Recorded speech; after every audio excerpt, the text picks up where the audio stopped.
దేవుని పిల్లారా, దేవుడి యొక్క రెండవ రాకడ ఎలా ఉంటుందంటే ఎంత భయంకరంగా ఉంటుందంటే, లోతు సొదొమ గ్రామాన్ని విడిచి వెళ్ళిన తర్వాత అగ్ని గంధకముల చేత ఆ దేశం, ఆ ప్రాంతం అంతా ఎలాగైతే అగ్ని గంధకముల చేత కాలిపోయిందో.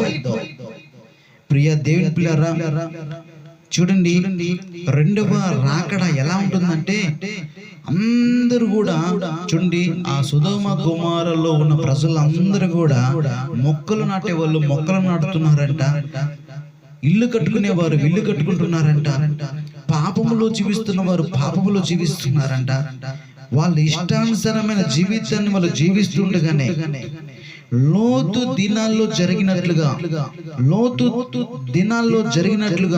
ప్రజలందరూ తింటూ తాగుతూ ఉన్నప్పుడే భయంకరంగా సొదొమ గ్రామం మీదకి ఎలాగైతే భయంకరంగా అగ్ని గంధకాలు ఆ యొక్క ప్రదేశాన్ని అంతా కాల్చివేసినాయో, ప్రభు రాకడ కూడా అట్లాగే రాబోతుంది.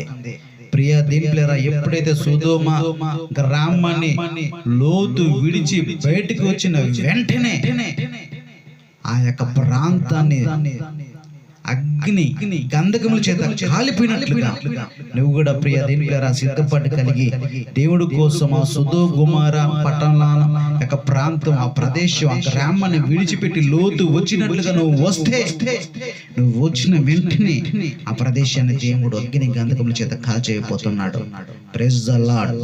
సిద్ధపాటు కలిగి ఉండమని ప్రభు పేరిట మిమ్మల్ని బ్రతిమలాడుకుంటున్నాను.